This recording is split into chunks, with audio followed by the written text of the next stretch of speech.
Olá pessoal, tudo bem com vocês? Para quem não me conhece, eu sou Elaine Oliveira do perfil Missão Advogada. Quem não me segue lá. Eu sou previdenciarista aqui do Legale e hoje eu estou vindo aqui falar com vocês após um ano de reforma da Previdência sobre oportunidades escondidas por trás do Decreto 10.410. Nós tivemos um ano muito tumultuado, cheio de portarias, decretos e modificações previdenciárias. Muitas pessoas ficaram meio confusas no meio de tantas alterações e ficaram também meio receosas com relação às mudanças, se foram positivas, negativas. Muitas pessoas enxergaram as dificuldades, mas não encontraram as soluções no meio dos problemas. E hoje eu vim trazer para vocês algumas dessas oportunidades que estão escondidas por trás do Decreto 10.410 e que vocês podem aproveitar para formar teses e atuar na advocacia de vocês. A primeira delas que eu quero trazer é sobre o artigo 176, parágrafos 6º e 7º do Decreto 3.048 de 99, que foi alterado pelo Decreto 10.410. E o que esses artigos falam? Sobre a apresentação de novos documentos após a decisão administrativa do INSS. Esse artigo diz que se forem apresentados novos documentos que forem capazes de ensejar a concessão do benefício, será reafirmada a DER para que os efeitos financeiros surtam a partir da apresentação desses novos documentos. Antes, se você apresentasse outros documentos após a decisão administrativa, os efeitos financeiros surtiriam a partir do momento da entrada do requerimento inicial. Agora, com esse novo artigo, diz exatamente o contrário, que a DER será a partir do momento em que você apresentou aqueles novos documentos. Então, os efeitos financeiros também serão a partir dessa nova DER.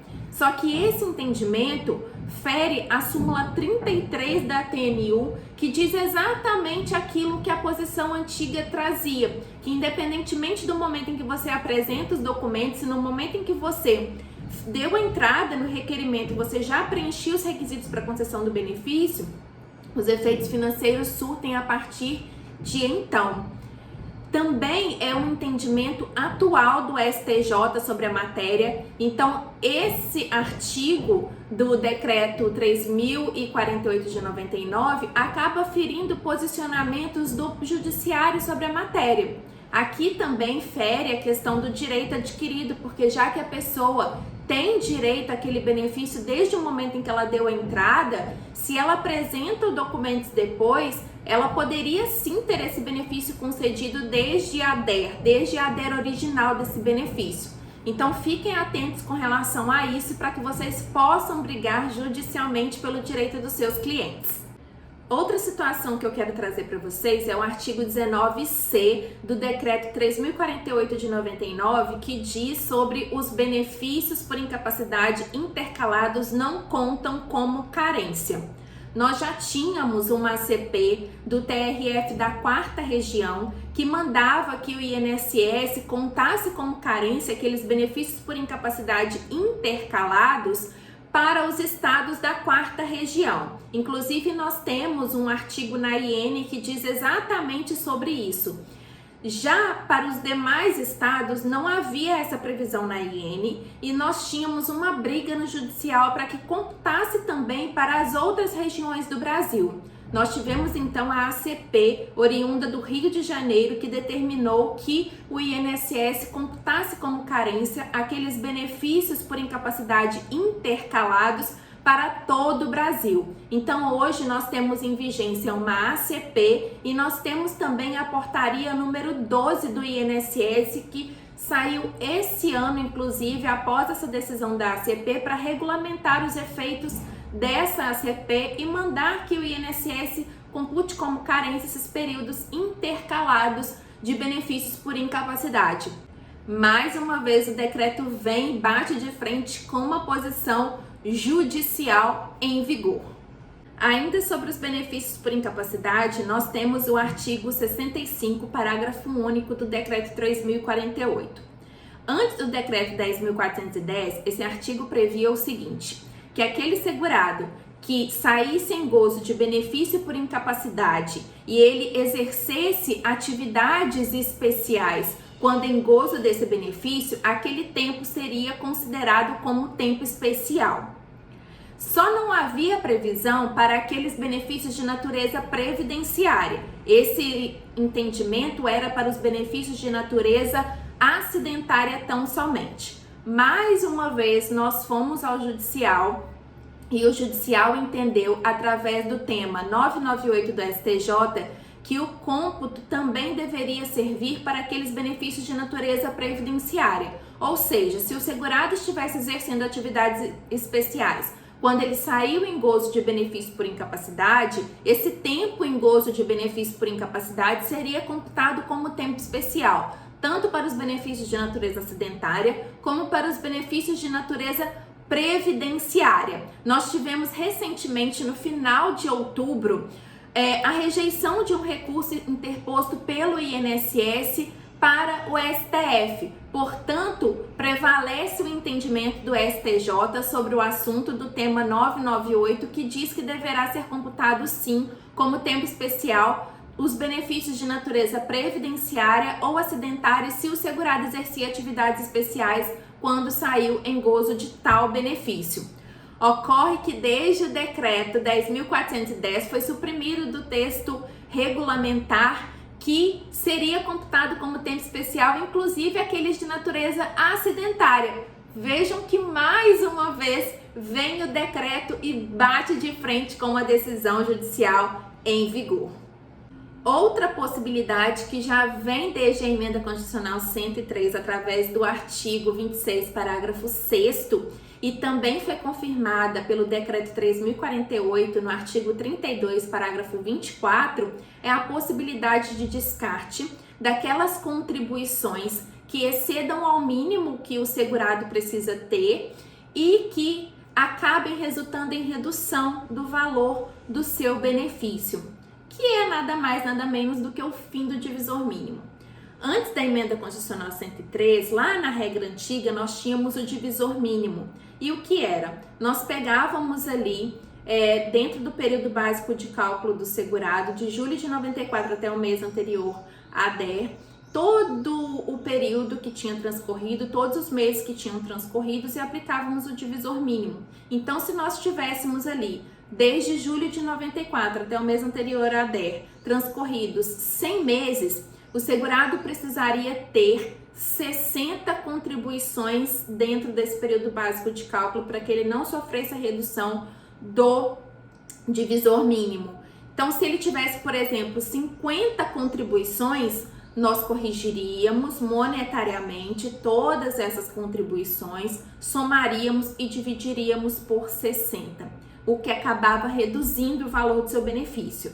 Se nós tivéssemos, por exemplo, 60 contribuições, era limitado no divisor mínimo. Então, nós somávamos as 60 contribuições, não realizaríamos descarte nenhum e nós teríamos ali a somatória dividido por 60, que era o divisor mínimo.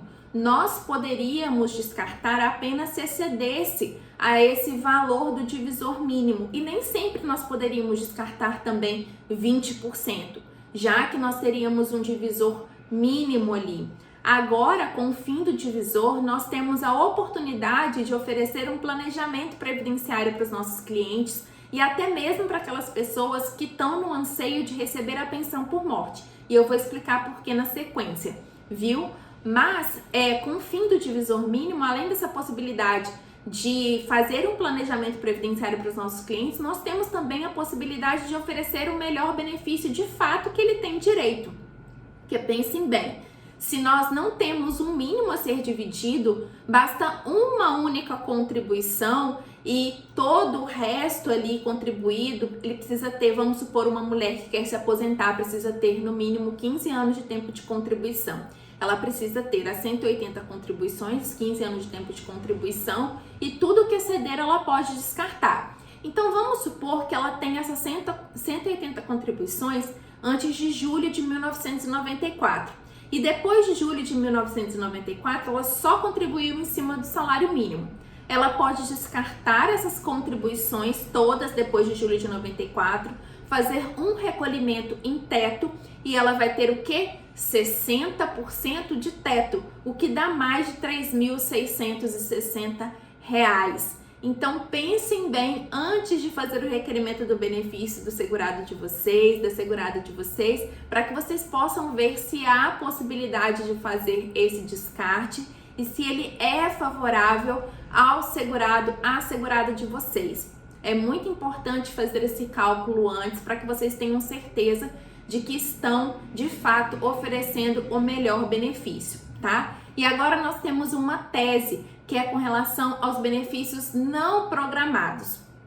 No artigo 26, parágrafo 6º da Emenda Constitucional 103, não há ali uma diferenciação para esse descarte para benefícios programados e não programados. Diz apenas benefícios. O decreto 3.048, ele veio trazendo essa distinção e disse que esse descarte ele só é possível para aqueles benefícios programados, ou seja, não é possível para os não programados. Elaine, mas por que eu vou utilizar? Claro que num auxílio por incapacidade temporária, num benefício por incapacidade permanente, eu não aconselho fazer esse descarte. Por quê? Porque não é um benefício definitivo. Então, quando você faz o descarte, você não pode usar essas contribuições descartadas para mais nada, para carência, tempo de contribuição, para nada. Uma vez realizado o descarte, você não pode utilizar mais esse tempo para nada, essas contribuições para nada. Mas pensem numa pensão por morte, por exemplo.